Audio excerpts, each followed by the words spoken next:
এই গল্পে এমন এক ছেলেকে দেখানো হয়েছে যে ছিল তার ক্লাসের সবথেকে বোকা স্টুডেন্ট। সে এতটাই বোকা ছিল যে তার ক্লাসমেটরা তাকে সব সময় মারধর করত, কিন্তু সেই বোকা ছেলেটি এক রাতে দুর্ঘটনাবশত একজনকে খুন করে ফেলে। এই ঘটনার পর থেকেই তার জীবন সম্পূর্ণ বদলে যায়। এছাড়াও সে ধীরে ধীরে একটা বিশেষ সুপার পাওয়ারের অধিকারী হয়। এরপর থেকে সে একজন সিরিয়াল কিলার হয়ে ওঠে, এমনকি বুদ্ধিমান পুলিশরাও তাকে ধরতে পারছিল না। তো শেষমেশ কি হবে, কেন সে নিরীহ মানুষগুলোকে মারছিল এবং কি ছিল তার সেই সুপার পাওয়ার?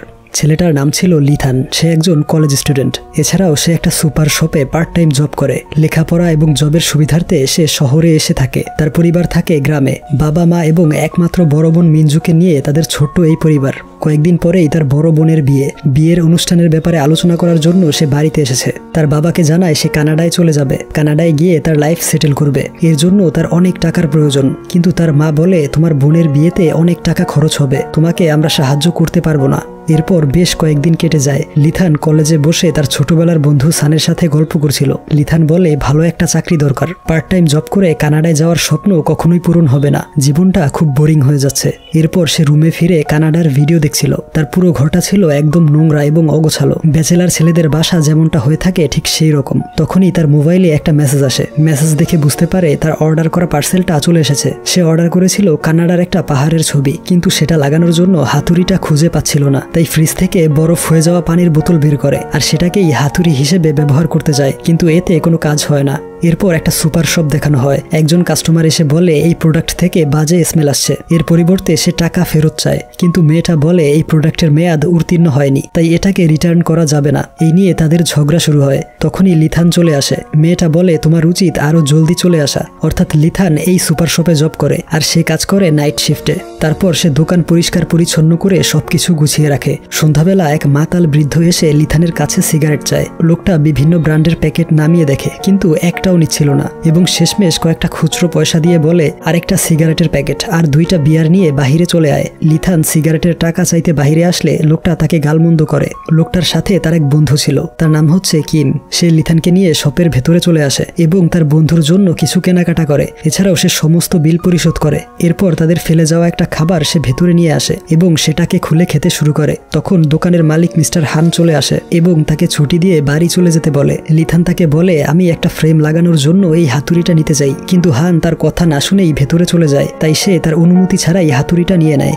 বাড়ির দিকে যাওয়ার সময় একটা গলিতে সে ওই বৃদ্ধ মাতাল লোকটাকে পড়ে থাকতে দেখে। প্রথমে সে তাকে দূর থেকে ডাক দেয়, কিন্তু কোনো সারা শব্দ পায় না। তাই সে আবারও হাঁটা শুরু করে। কিছু দূর যেতেই সে কিমকে দেখতে পায়। তাকে দেখতেই লিথানের ঘাড়ে ব্যথা শুরু হয়। লিথান বলে আপনার বন্ধু ওই রাস্তায় ঘুমিয়ে আছে, তাকে বাড়ি পৌঁছে দিয়ে আসুন। কিম তাকে রাগী গলায় উত্তর দেয়, বলে সে ওইখানে ঘুমিয়ে থাকলে তোমার প্রবলেম কি, তুমি নিজের কাজ করো। এই বলে সে সামনের দিকে এগোয়, কিন্তু কিছু একটা ভেবে সে আবারও ফিরে আসে এবং লিথানকে মারধর করতে থাকে। তখন লিথানের ছোটবেলার একটা ঘটনা মনে পড়ে যায়। ফ্ল্যাশব্যাকে দেখানো হয় স্কুলের বখাটে ছেলেরা তার বন্ধু সানকে মারধর করছিল। সে তাদেরকে বলে সানকে ছেড়ে দিতে। এই শুনে বখাটে ছেলেগুলো তাকেই মারতে শুরু করে। সেদিন সে কোনো প্রতিবাদ করতে পারেনি, মুখ বুজে সব সহ্য করতে হয়েছে। কিন্তু আজ আর নয়। এই ভেবে ব্যাগ থেকে হাতুড়িটা বের করে কিমের মাথায় সজোরে আঘাত করে। কিমের মাথা ফেটে যায়। এরপরেও সে উঠে হাঁটা শুরু করে। এই অবস্থা দেখে লিথানের হাত থেকে হাতুড়িটা নিচে পড়ে যায়। তার কোনো উদ্দেশ্যই ছিল না এসব করার। কিছু দূর গিয়ে কিম রাস্তায় পড়ে যায় এবং সেখানেই মৃত্যুবরণ করে।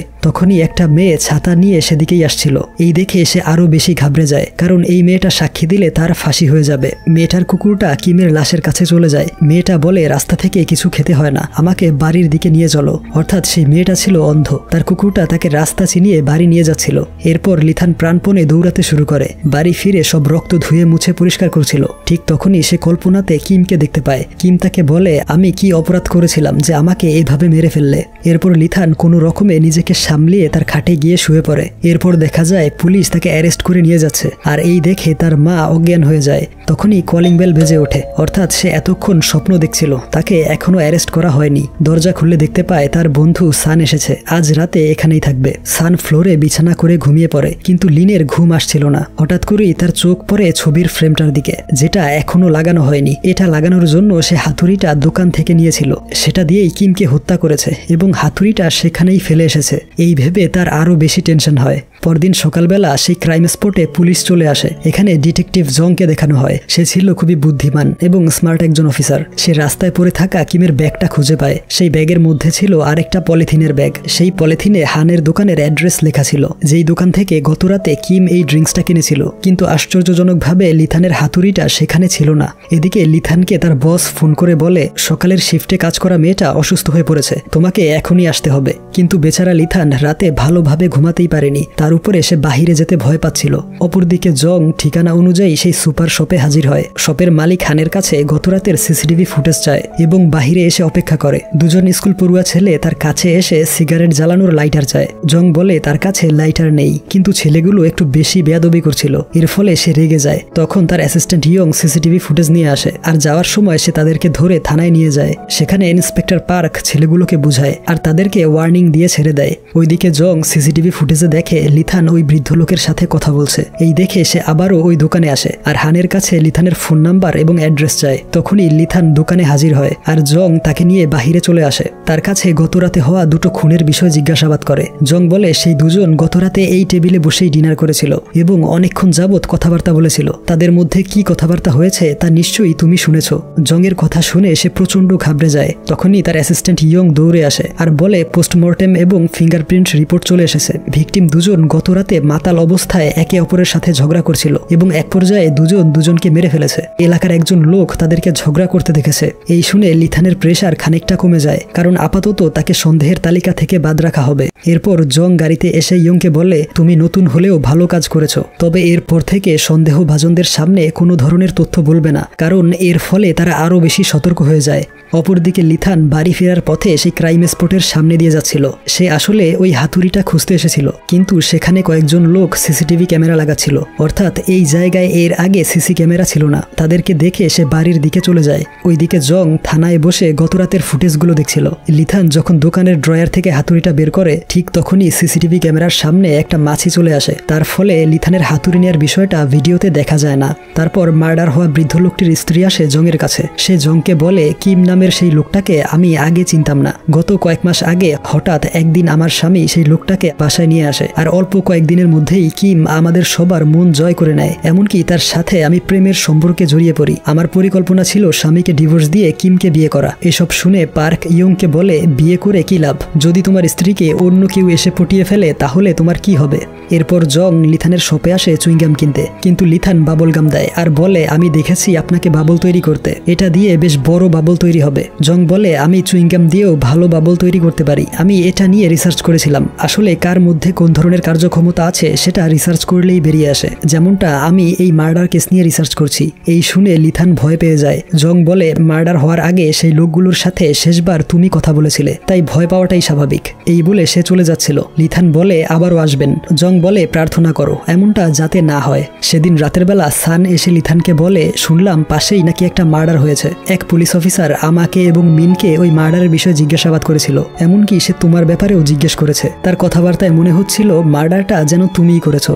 এরপর দিন ইন্সপেক্টর পার্ক একটা ফাইল নিয়ে দৌড়ে আসে জংয়ের কাছে। সেই ফাইলে ছিল মার্ডার হওয়া ব্যক্তি মিস্টার কিমের ডিএনএ রিপোর্ট। আর মুহূর্তেই এই রিপোর্ট একটা ব্রেকিং নিউজে পরিণত হয়। সেই নিউজটা রেস্টুরেন্টের টিভিতে দেখছিল লিথান। নিউজে বলা হচ্ছিল মিস্টার কিমের পরিচয় নিয়ে পুলিশের সন্দেহ হয়, তাই তার ডিএনএ অ্যানালাইসিস করলে এক রহস্যজনক পরিচয় উঠে আসে। আর তা হচ্ছে সেই লোকটা ছিল একজন মোস্ট ওয়ান্টেড সিরিয়াল কিলার, যাকে পুলিশ বহু বছর ধরে খুঁজে আসছে, কিন্তু সে ছদ্মবেশে এই শহরে এসে ঘুরে বেড়াচ্ছিল। এই নিউজ দেখে লিথানের মাথা ঘুরে যায়। ওইদিকে পার্ক জংকে বলে, এই কিম নামক লোকটা ছিল একজন সিরিয়াল কিলার, রেপিস্ট এবং ছিনতাইকারী, আর এখন মনে হচ্ছে সে যেমন কর্ম করেছিল ঠিক তেমন ফলই পেয়েছে। সেই রাতে লিথান আবারও তার স্বপ্নে কিমকে দেখতে পায়, কিন্তু এবার সে ভয় না পেয়ে উল্টো মারধর করতে থাকে আর বলে, এখন আমার কোনো অনুশোচনা নেই, তোর মতো জঘন্য লোকের সাথে এমনটাই হওয়া উচিত ছিল। তখনই তার ঘুম ভেঙে যায়। ঘুম থেকে উঠে সে খুব ফ্রেশ অনুভব করে। এখন মার্ডারের বিষয়টা নিয়ে আর কোনো আফসোস নেই, কারণ সে একজন অপরাধীকে শাস্তি দিয়েছে। এখানে দৃশ্য পরিবর্তন হয়ে সেই অন্ধ মেয়েটাকে দেখানো হয়, যেই মেয়েটাকে মার্ডারের সেই রাতে দেখা গিয়েছিল। কিন্তু এখানে মেয়েটাকে মোটেও অন্ধ মনে হচ্ছে না, সে তার কুকুরের সাথে খেলছিল।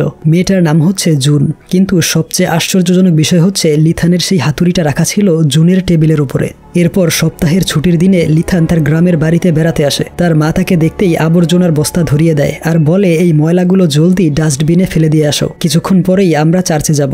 এরপর তারা চার্চে বা গির্জায় চলে আসে। তার মা বলে, শুনেছি তোমাদের দোকানের পাশে কিম নামক এক অপরাধীর নির্মম মৃত্যু হয়েছে। খবরটা শুনে ভালোই লাগলো, তার মতো অমানুষের সাথে এমনটাই হওয়া উচিত। এই শুনে লিথান বেশ খুশি হয়। অপরদিকে জং একটা ফুলের দোকানে যায় ফুল কিনতে। দোকানের মহিলাটা তাকে গুরুত্ব না দিয়ে ফোনে কথা বলে যাচ্ছিল। অনেকক্ষণ দাঁড়িয়ে থাকার পর সে বিরক্ত হয়ে খালি হাতে বেরিয়ে আসে। এরপর সে জুস কিনতে শপে আসে। বক্সের গায়ে নোংরা দেখে সে রেগে যায়। দোকানদার নিচু স্বরে বলে, বক্সের গায়ে নোংরা তো কি হয়েছে, জুসের ভেতরে তো নোংরা নেই। এই বলে তাকে নতুন একটা বক্স বের করে দেয়। বাহিরে এসে জং লক্ষ্য করে বক্সের ওজন ঠিক নেই, আর বক্সটা খুলতেই দেখে ভেতরে দুটো জুস কম আছে। এই দেখে সে প্রচন্ড রেগে যায়, সেটাকে নিচে ফেলে লাথি দিয়ে চলে আসে। এরপর তাকে হসপিটালে বসে থাকতে দেখা যায়। অর্থাৎ সে ফুল এবং জুস কিনতে চেয়েছিল হসপিটালে আনার জন্য। সেখানে তার বাবা দীর্ঘদিন জ্ঞান হারিয়ে কোমায় আছে, আর তার দেখাশোনা করছিল তার মা। তার বাবার এই অবস্থা হয়েছে ক্রিমিনালের আক্রমণে, অথচ জং সেই ক্রিমিনালকে আজ পর্যন্ত ধরতে পারেনি, তাই সে সব সময় আফসোস করত। এরপর জং তার ডিপার্টমেন্টে ফিরে আসে। তাদের বস এসে বলে, আগের পুরনো কেসগুলো ভুলে যাও, কিমের কেসটাও বন্ধ হয়ে গিয়েছে কোনো তথ্য প্রমাণ না পাওয়াতে। এখন নতুন কেস সলভ করতে কাজে লেগে পড়ো। সে জংকে ডেকে বলে, সেই পলাতক পুলিশ অফিসারকে আর খুঁজতে হবে না, নতুন কেস শুরু করো। অর্থাৎ জং কোনো এক পলাতক পুলিশ অফিসারকে খুঁজে বেড়াচ্ছিল।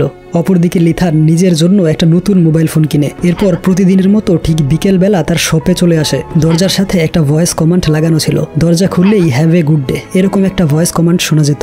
লিথান বেশ ফুরফুরে মেজাজে ছিল, তাই সে বারবার এই ভয়েসটা শুনতে থাকে। এতে বিরক্ত হয়ে সকালের শিফটে কাজ করা মেয়েটা বলে, আমাদের বস একটা পাগল, সে যে আর কি কি অদ্ভুত জিনিসপত্র এই দোকানে লাগাবে কে জানে। হ্যাভ এ গুড ডে শব্দটা শুনলে আমার মাথা গরম হয়ে যায়। এই বলে মেয়েটা তার কাজ শেষ করে বেরিয়ে পড়ে। এরপর একজন কাস্টমার এসে সিগারেট চায়। লিথান যখন সিগারেট দিতে যাবে তখন তার মুখের দিকে অবাক হয়ে তাকিয়ে থাকে, কারণ এই মেয়েটি হচ্ছে জুন নামের সেই অন্ধ মেয়েটি। জুন বলে, দয়া করে আমাকে 1 প্যাকেট সিগারেট এবং 20 লক্ষ টাকা দাও। অর্থাৎ সে লিথানকে ব্ল্যাকমেল করতে চাইছে। সে আরো বলে, আমি পুরোপুরি অন্ধ নই, এক চোখে বেশ ভালোই দেখতে পাই। আগামীকালের মধ্যে 20 লক্ষ টাকা দিয়ে তোমার হাতুড়িটা ফেরত নিয়ে যাও। তার কথা শুনে লিথান হতবাক হয়ে দাঁড়িয়ে থাকে।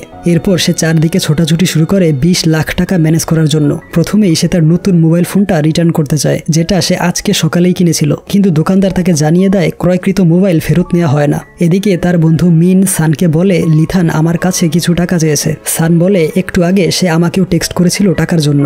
এরপর সে তার শপের মালিক হানের কাছে আসে, তাকে রিকোয়েস্ট করে বলে আগামী 1 মাসের টাকা অ্যাডভান্স দিলে তার খুব উপকার হবে। প্রথমে হান মানা করলেও পরবর্তীতে তাকে 10 লাখ টাকা ধার দেয়। এদিকে মিন এবং সান মিলে তার অ্যাকাউন্টে আরো কিছু টাকা পাঠায়। সব মিলিয়ে প্রায় 14 লাখ টাকার মতো হয়েছে। তাই বাকি টাকা ম্যানেজ করার জন্য সে বাড়িতে চলে আসে এবং তার মায়ের ডিপোজিট বইটা নিয়ে চলে যায়। টাকাগুলো তার মা জমিয়েছিল তাকে কানাডায় পাঠাবে বলে। এরপর সে ডিপোজিট থেকে প্রায় 6 লাখ টাকা উঠিয়ে নেয়। সমস্ত টাকা একটা ব্যাগের মধ্যে ভরে তার দোকানে চলে আসে আর জুনের জন্য অপেক্ষা করতে থাকে। কিছুক্ষণ পর হান এসে বলে, বাহিরে একটা মেয়ে দাঁড়িয়েছিল, মেয়েটাকে দেখে অন্ধ মনে হয়েছে আর সে আমার দিকে অদ্ভুত ভাবে তাকিয়েছিল। এই শুনে সে দৌড়ে বাহিরে চলে আসে। টেবিলের উপরে সিগারেটের একটা প্যাকেট রাখা ছিল। প্যাকেটটা হাতে নিতেই দেখতে পায় তার মধ্যে জুনের বাড়ির ঠিকানা লেখা রয়েছে। এদিকে থানায় বসে জং অনেক রাত পর্যন্ত কাজ করছিল। সে সবসময় তার বাবার অপরাধীর কেসটা নিয়ে পড়ে থাকে। তার বস এসে বলে, এখনো তোমার জেদ কমেনি, এগুলো ভুলে গিয়ে কাজে মন দাও। আমি তোমার বাবার বন্ধু বলে এখনো তোমাকে সহ্য করে যাচ্ছি। এই বলে সে তার সাথে দুষ্টুমি করে। যাওয়ার আগে বলে, সারাদিন কাজ না করে মাঝে মধ্যে নিজের খেয়াল রেখো। এরপর দিন লিথান জুনের ঠিকানা অনুযায়ী তার বাড়িতে হাজির হয়। জুন তার জন্য কফি বানিয়ে আনে। বলে, আমি সারাদিন অ্যানিমেল প্ল্যানেট বা ন্যাশনাল জিওগ্রাফি চ্যানেল দেখি। পশু পাখি দেখতে আমার বেশ ভালো লাগে, কারণ মানুষদেরকে আমি প্রচন্ড ঘৃণা করি। তারপর লিথান টাকাগুলো বের করে টেবিলে রাখে আর বলে, এরপর থেকে তুমি তোমার মুখ বন্ধ রাখবে, এই বিষয়ে কাউকে কিছু বলবে না। জুন বলে, অবশ্যই, যদি এভাবেই প্রতি মাসে 20 লাখ টাকা নিয়ে আসো তবেই আমার মুখ বন্ধ থাকবে। লিথান বলে, তুমি তো এমনটা আগে বলনি। জুন বলে, একটা জীবনের মূল্য এত কম হতে পারে এটা তুমি কি করে ভাবলে? বর্তমানে এই হাতুড়িটার দাম 20 লাখ টাকার চাইতেও অনেক বেশি, কারণ এটা পুলিশের কাছে পৌঁছে দিলে তোমার লাইফ শেষ হয়ে যাবে। এরপর সে আরো উল্টাপাল্টা এবং অদ্ভুত কথা বলতে থাকে। এমনকি সে লিথানকে তার কুকুরের সাথেও তুলনা করে। তার কথা শুনে লিথানের ঘাড়ে ব্যথা শুরু হয় আর হাতুড়িটা দিয়ে তার মাথায় সজোরে আঘাত করে। জুন সেখানেই মারা যায়। লিথান দ্রুত তার ব্যাগের মধ্যে টাকাগুলো ঢুকিয়ে নেয়। তারপর হাতুড়িটা সঙ্গে নিয়ে জুনের বাড়ি থেকে বেরিয়ে আসে। এরপর বেশ কয়েকদিন পার হয়। এক ডেলিভারি বয় জুনের বাড়িতে প্রতিদিন দুধ রেখে যেত।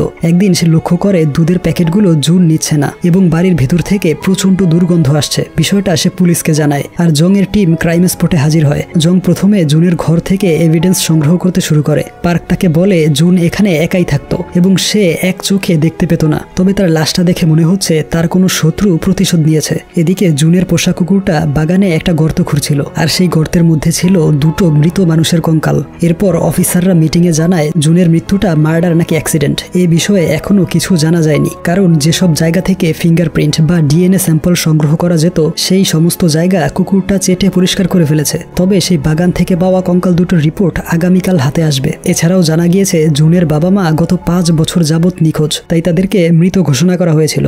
অপরদিকে লিথান কয়েকদিন যাবৎ তার রুমেই শুয়ে থাকে। এদিকে তার ফোনে সবাই কল করেই যাচ্ছিল, কিন্তু সে কারো কল রিসিভ করে না। সে শুধু ভাবছিল প্রথমটা একজন সিরিয়াল কিলার হলেও পরেরটা ছিল একটা নিরপরাধ মেয়ে। অলরেডি সে 2টো মার্ডার করে ফেলেছে, এর শাস্তি তাকে পেতেই হবে। এসব ভেবে সে সুইসাইড করার জন্য চেষ্টা করে। তখনই সান এসে তাকে ডেকে বের করে। সে সানকে তার পাওনা টাকাগুলো ফেরত দেয়, কিন্তু সান এর উত্তরে বলে, আমি টাকার জন্য আসিনি, আমরা সবাই তোমার জন্য খুব টেনশন করছিলাম, এজন্যে তোমাকে দেখতে এসেছি। ওইদিকে ইন্সপেক্টর পার্কের উপর দায়িত্ব পড়ে জুনের কুকুরটাকে দেখাশোনা করার। কুকুরটাকে নিয়ে সে বাড়ির দিকে যাচ্ছিল, তখন রাস্তায় মাতাল অবস্থায় সেই বখাটে ছেলে দুটোকে দেখা যায়, যাদেরকে জং থানায় ধরে নিয়ে গিয়েছিল। তারা বলে এই পুলিশ অফিসারগুলো আমাদেরকে অনেক অপমান করেছে, এর প্রতিশোধ আজ নিতে হবে। এই বলে তারা পার্কের পিছু করে আর একটা নির্জন জায়গা দেখে তার পেটে ভাঙা কাচের বোতল ঢুকিয়ে দেয়। এদিকে লিথান ড্রিঙ্কস করে বাড়ির দিকে ফিরছিল, তখনই সে মোবাইলে একটা নিউজ দেখতে পায়। সেখানে লেখা ছিল জুন তার নিজের বাবা মাকেই হত্যা করে বাগানে পুঁতে রেখেছিল, অর্থাৎ সেই কঙ্কাল দুটো ছিল জুনের বাবা মায়ের। এই দেখে লিথানের আফসোস কমে যায়, কারণ এবারও তার হাতে কোনো নির্দোষ ব্যক্তি মারা যায়নি।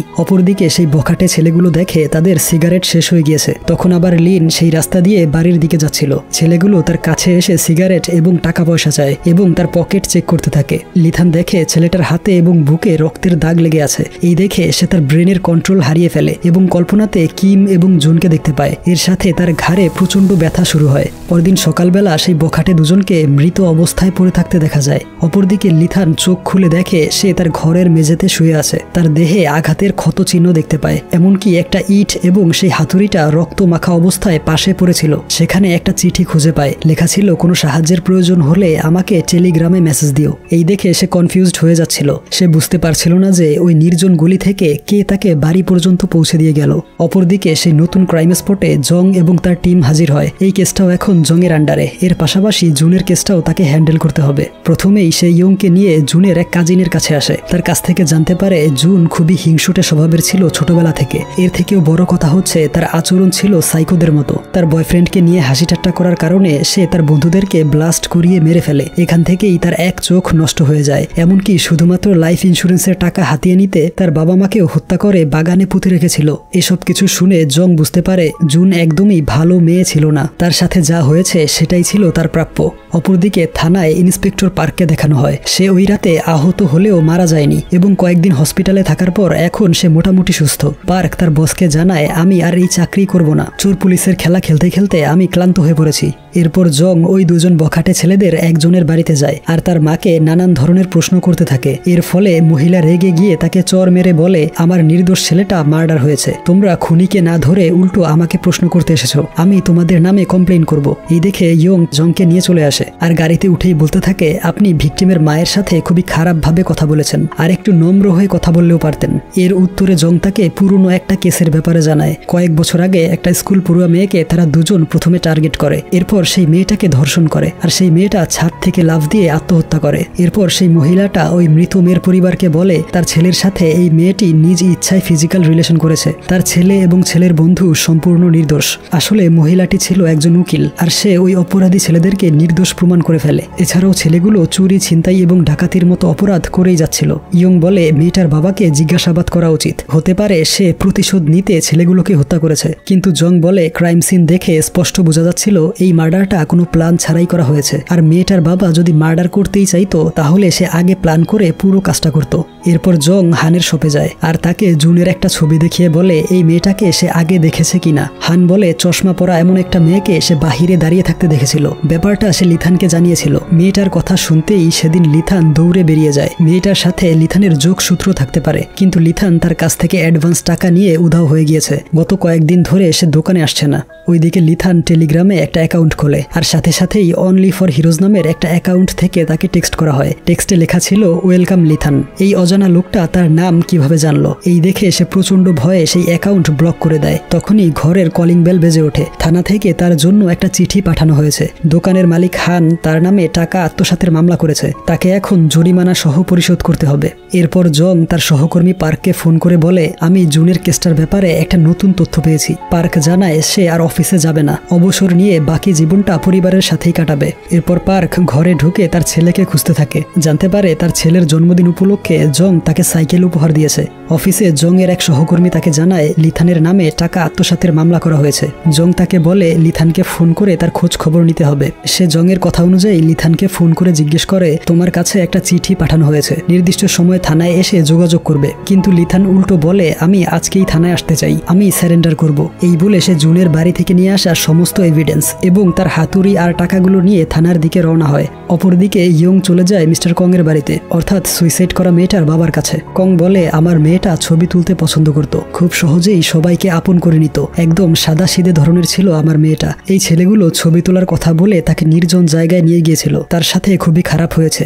আমি সেই ছেলেগুলোকে উচিত শিক্ষা দিয়েছি নিজের হাতে খুন করে। এই শুনে ইয়ং হতবাক হয়ে যায় এবং তাকে অ্যারেস্ট করে থানায় নিয়ে আসে। জং থানায় এসে দেখে কং ইন্টারোগেশন রুমে সব ঘটনা খুলে বলছে। ইয়ং এবং এক সিনিয়র অফিসার তার এই বয়ান শুনছিল। কং তাদেরকে বলে ছেলেগুলো ড্রিঙ্কস করে মাতাল অবস্থায় ছিল, এই সুযোগে আমি তাদেরকে খুন করেছি। ইয়ং তার এই স্টেটমেন্ট প্রিন্ট করে জংকে দেখায় আর বলে আপনার পারমিশন ছাড়াই আমি এই কেসটা সলভ করে ফেলেছি। তার কথা শেষ হতে না হতেই জং সেই রুম থেকে বেরিয়ে ইন্টারোগেশন রুমে চলে যায়। কংকে বলে যদি আপনি খুন করে থাকেন তাহলে এই ফর্মে সাইন করুন। কিন্তু কং বসে কিছু একটা ভাবছিল, তাই জং বলে ভেবেচিন্তে সিদ্ধান্ত নিন, চাইলে বাহির থেকে একটা সিগারেট খেয়ে আসতে পারেন। এর উত্তরে কং জানায় সে সিগারেট ছেড়ে দিয়েছে বহু বছর আগে। এই বলে সে ফর্মে সাইন করতে যাবে, তখনই জং তাকে থামিয়ে দেয় আর বলে ছেলেগুলোকে যে আঘাত করেছিল সে ছিল ডান হাতি বা রাইট হ্যান্ডেড, কিন্তু আপনি হচ্ছেন লেফট হ্যান্ডেড। এছাড়াও তাদের গায়ে সিগারেটের দাগ ছিল, কিন্তু আপনি সিগারেট ছেড়ে দিয়েছেন বহু বছর আগে। তখনই তার সিনিয়র অফিসার তাকে বাহিরে নিয়ে যায় আর বলে তুমি এই কাজটাকে কঠিন করতে চাইছো। লোকটা নিজ মুখে তার অপরাধ স্বীকার করে নিয়েছে, তাই এই কেসটাকে এখানেই শেষ করে দেওয়া উচিত। কিন্তু জং তার সাথে একমত হতে পারে না, তাই অফিসার তাকে এই কেসের দায়িত্ব দিয়ে চলে যায়। এরপর ইয়ং এসে জংকে বলে আমি একটা ভুল করে ফেলেছি, আমি সেই মহিলাকে বলে দিয়েছি যে তার ছেলের খুনিকে পাওয়া গিয়েছে। জং বলে তুমি কোন মহিলার কথা বলছো? ইয়ং বলে সেই উকিল মহিলাটি যে আপনাকে চর মেরেছিল, আর আমি মিস্টার কং এর স্টেটমেন্ট নিয়ে তাকে ছেড়ে দিয়েছি।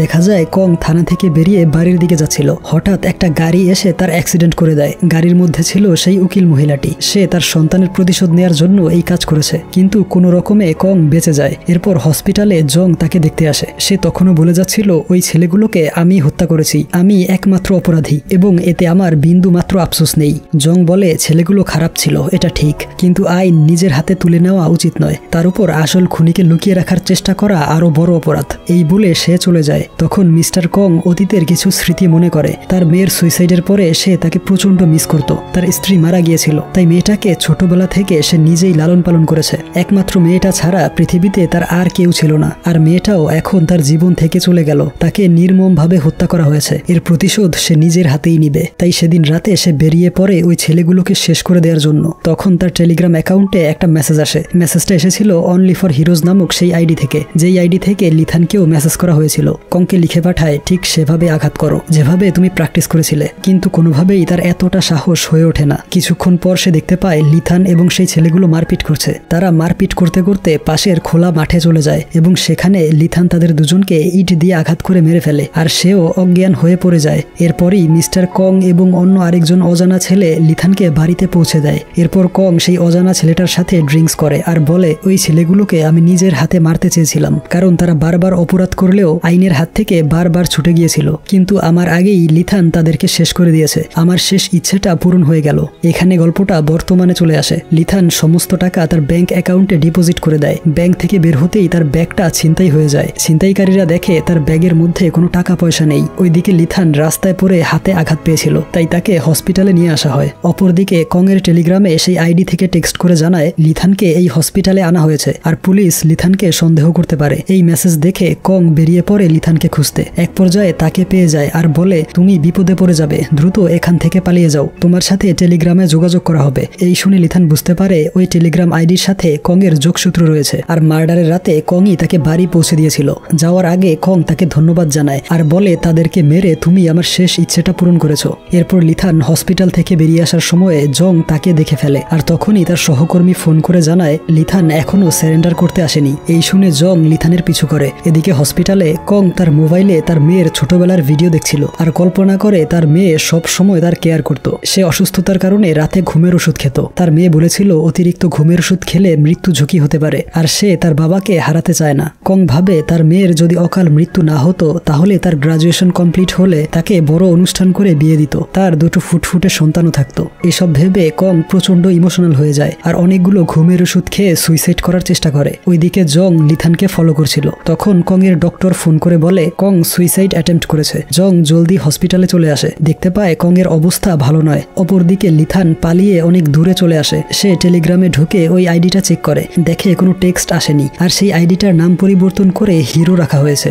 সে বুঝতে পারে এই সব কিছুর পেছনে একজন মাস্টার মাইন্ড রয়েছে। এরপর লিথান তার রুমে এসে একটা চিঠি লেখে। চিঠিটা ছিল তার বাবা মায়ের উদ্দেশ্যে। এরপর সে ব্যাগপত্র গুছিয়ে বেরিয়ে পড়ে। স্টেশনে গিয়ে ট্রেনের জন্য অপেক্ষা করছিল। টিভিতে দেখতে পায় মার্ডার হওয়া সেই ছেলেগুলো হচ্ছে ধর্ষণকারী। এছাড়াও ইতিপূর্বে তাদের বিরুদ্ধে আরো অনেক কেস করা হয়েছিল। এই দেখে লিথান মুচকি হাসে, কারণ সে যাকেই হত্যা করেছে সেই পরবর্তীতে ক্রিমিনাল হিসাবে প্রকাশিত হয়। এরপর লিথান একটা সাইবার ক্যাফেতে যায়। ইন্টারনেটে অনলি ফর হিরোজ নামের সেই ব্যক্তির সম্পর্কে জানার চেষ্টা করে, কিন্তু সে তেমন কিছুই পায় না। অপরদিকে লিথানের পরিবার খোঁজ খবর নিতে তার ফ্ল্যাটে আসে আর লিথানের রেখে যাওয়া চিঠিটা দেখতে পায়। সেখানে লেখা ছিল, আমি কানাডায় চলে যাচ্ছি, তোমাদের আর বিরক্ত করব না, আর মায়ের অ্যাকাউন্টে কিছু টাকা পাঠাবো, সেটা সুপার শপের মালিককে পরিশোধ করে দিও। এরপর লিথানের বোন মিঞ্জু হানের দোকানে গিয়ে তার পাওনা টাকা মিটিয়ে দেয় আর হান তার টাকা ফেরত পেয়ে থানায় চলে আসে এবং লিথানের কেসটা উঠিয়ে নেয়। ওইদিকে লিথান ট্রেনে করে অন্য শহরের দিকে যাচ্ছিল। আসলে সে তার পরিবারকে মিথ্যে বলেছে, কানাডায় যাওয়ার মতো পর্যাপ্ত টাকা তার কাছে নেই।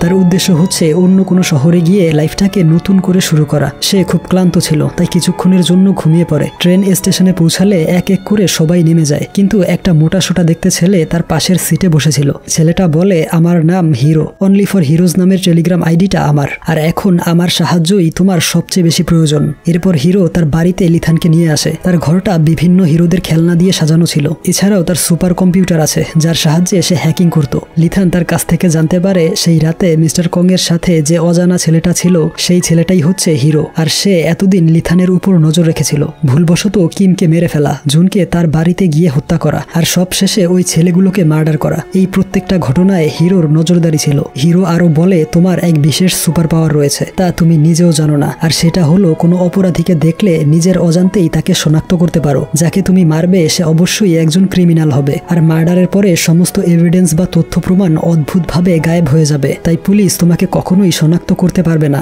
আর এই বিশেষ ক্ষমতা কাজে লাগিয়ে সমাজটাকে তুমি সুন্দর করে তুলতে পারো। এজন্য সব ধরনের সহযোগিতা আমি করব। কিন্তু লিথানের কাছে এই কথাগুলো খুবই অদ্ভুত মনে হয়। তবে সে এটা বুঝতে পারে যে কোনো অপরাধী দেখলেই তার ঘাড়ে ব্যথা শুরু হয়, আর রহস্যময় এক শক্তির ফলে সে ওই অপরাধীকে মেরে ফেলে। এরপর দিন হিরো তাকে উদাহরণ দিয়ে বিষয়টা বোঝায়। সে বলে, কিছু অপরাধী থাকে যারা আইনের ঊর্ধ্বে, তারা হলো রাস্তায় পড়ে থাকা ময়লার মতো, তাদেরকে ডাস্টবিনে ফেলে দেওয়ার জন্যই সৃষ্টিকর্তা আমাদেরকে নিয়োগ দিয়েছে। সেই রাতে হিরো ঘুমিয়ে পড়লে লিথান একটা সিক্রেট দরজা খুঁজে পায়। সেই রুমে প্রচুর ফাইল, টাকা পয়সা আর বিভিন্ন ধরনের অস্ত্র রাখা ছিল। লিথান একটা অস্ত্র আর কালো রঙের হুডি নিয়ে বেরিয়ে পড়ে, অর্থাৎ সে এখন থেকে হিরোর সাথে কাজ করবে। এরপর সে রাস্তায় ক্রিমিনাল খুঁজে বেড়ায়। একজন লোকের সাথে তার ধাক্কা লাগে আর আবারও তার ঘাড়ে ব্যথা শুরু হয়। সে বুঝতে পারে এই লোকটাও একজন ক্রিমিনাল। দেখা যায় পেশায় লোকটা হচ্ছে একটা কোম্পানির ম্যানেজার। সে তার সহকর্মীদের নিয়ে ডিনার করতে আসে। অতিরিক্ত ড্রিঙ্কস করার ফলে সে গাড়ি চালানোর মতো অবস্থায় ছিল না, তাই অনলাইন থেকে একজন ড্রাইভার বুক করে। কিছু দূর আসার পরে কেউ একজন কল করে বলে, আমি সেই ড্রাইভার যাকে আপনি অনলাইনে বুকিং দিয়েছিলেন। এই শুনে সে গাড়ি থামাতে বলে। গাড়িটা থামাতেই তাকে ইলেকট্রিক শক দেওয়া হয়। জ্ঞান ফিরলে দেখতে পায় তার সামনে লিথান বসে আছে। লোকটা বলে, তোমার সাথে শুধু ধাক্কা খেয়েছিলাম, এর জন্য আমাকে মেরে ফেলবে? লিথান বলে, তুমি অবশ্যই কোনো বড় ধরনের অপরাধ করেছো আর আইনের হাত থেকে পালিয়ে বেড়াচ্ছ। তোমার অপরাধ কি সেটা হিরো আসলেই জানা যাবে। এরপর হিরো এসে লোকটার মোবাইল তার ল্যাপটপে কানেক্ট করে। ফোনের সিক্রেট গ্যালারিতে ইন্টারনেটে বেশ কয়েকটা আপত্তিকর ভিডিও দেখতে পায় যেখানে সে কম বয়সী মেয়েদের ব্ল্যাকমেল করে রেপ করছিল। এই দেখে লিথান তাকে হত্যা করে নদীর জলে ভাসিয়ে দেয়। সে হিরোকে বলে, আমি বেঁচে থাকার মানে খুঁজে পেয়েছি, বোধহয় সৃষ্টিকর্তা আমাকে এই জন্যই পাঠিয়েছে। এরপর থেকে সে জিম এবং বক্সিং প্র্যাকটিস শুরু করে আর একের পর এক অপরাধীকে শাস্তি দিতে থাকে। অপরদিকে পার্ক অফিসিয়ালি চাকরি থেকে অবসর নেয়, সবাই তাকে হাসি মুখে বিদায় জানায়। এদিকে জংয়ের টিম কেসগুলো সলভ করতে না পারায় অন্য একটা টিমকে দায়িত্ব দেওয়া হয়। এভাবে আরো 4 মাস কেটে যায়। লিথান বর্তমানে ডেলিভারি বয় হিসেবে জব করে এবং ক্রিমিনালদের শনাক্ত করতে পারলেই সুযোগ বুঝে মেরে ফেলে। এদিকে নতুন টিম লিডার মায়া জং এবং তার টিমকে ক্রিটিসাইজ করে। সে বলে, তুমি এই কেসগুলো বেশ কমপ্লিকেটেড করে ফেলেছো, গত 4 মাস ধরে আমরা কোনো সূত্র খুঁজে পাইনি। এই নিয়ে জংয়ের সাথে তার ঝগড়া হয়। জং বলে, এই কেসটা আমি সলভ করব। এই বলে সে তার আরেক সহকারী কিহুনকে নিয়ে বেরিয়ে পড়ে। দেখা যায় সে হিরোর বাড়িতে এসেছে। হিরো তাকে বলে, বহু বছর আগে পুলিশ ডিপার্টমেন্টের কম্পিউটার হ্যাক করার অপরাধে আমাকে ডেকেছিলেন, আজও আবার সেই একই রকম কেস নিয়ে হাজির হয়েছেন। আসলে এসব ব্যাপারে আমি কিছুই জানি না, তবে এই নতুন রিপোর্টগুলো দেখে মনে হচ্ছে এগুলো কোনো সিরিয়াল কিলারের কাজ নয়, হয়তো আলাদা কোনো ব্যক্তি মার্ডারগুলো করেছে। কিন্তু জং বুঝতে পারে হিরো তাকে মিথ্যে বলছে, তাই সে ইন্সপেক্টর কিহুনকে বলে, একে থানায় নিয়ে চলো। এরপর থানায় এনে জিজ্ঞাসাবাদ করা হয়। তার বস বলে, এর কথায় সন্দেহ আছে, কিন্তু কোনো যোগসূত্র পাওয়া যায়নি, তাই একে অ্যারেস্ট করা যাবে না, তবে এর উপর নজরদারি চালিয়ে যাবে আর কেসগুলোর দায়িত্ব আবারও তোমার টিমকে দেয়া হলো। এরপর থেকে জং হিরোর বাড়ির উপর নজর রাখছিল। ইয়ং তাকে জিজ্ঞেস করে, এই হিরোকে আপনি কিভাবে চিনেন? জং উত্তরে বলে, কয়েক বছর আগে আমি একজন ক্রিমিনালকে ধরার চেষ্টা করছিলাম। সে ক্রিমিনালটা ছিল একজন পুলিশ অফিসার, আর এই হিরো সেই ক্রিমিনালকে সাহায্য করেছিল, তাই আমি আর তাকে ধরতে পারিনি। তখনই লিথান ডেলিভারি বয় সেজে হিরোকে খাবার দিতে আসে। যাওয়ার সময় কিহুন তাকে জিজ্ঞাসাবাদ করে, কিন্তু উল্লেখযোগ্য তথ্য প্রমাণ না পাওয়াতে তাকে ছেড়ে দেয়, কারণ কিহুন লিথানকে চিনত না। সে এসে বলে, এই ছেলেটা একজন সাধারণ ডেলিভারি বয়, হিরোর সাথে তার কোনো যোগসূত্র নেই, কারণ সে বলেছে কাস্টমারকে সে চেহারা দেখায় না। এই শুনে জংয়ের মনে পড়ে সেদিন হিরোর সাথে কথা বলার সময় একজন ডেলিভারি বয় খাবার নিয়ে এসেছিল, আর সেই ছেলেটাও হেলমেট পরা ছিল। জং বলে, হিরোর সাথে এই ছেলেটার যোগসূত্র রয়েছে, তোমরা ছেলেটাকে ধরে নিয়ে এসো। এই বলে সে হিরোর ফ্ল্যাটে চলে আসে আর জিজ্ঞাসাবাদ করে, তোমার সহকর্মী লিথান কোথায়? আসলে সে বুঝে গিয়েছিল এই মার্ডারগুলোর পেছনে দায়ী হিরো এবং লিথান, কিন্তু হিরো এসব অস্বীকার করে। তাই জং রাগান্বিত হয়ে ঘরের জিনিসপত্র ভাঙচুর করে, এমনকি হিরোকেও মারধর করছিল। ওইদিকে ডেলিভারি বয়কে ধরতে এসে তারা ট্রাফিক সিগন্যালে আটকে পড়ে।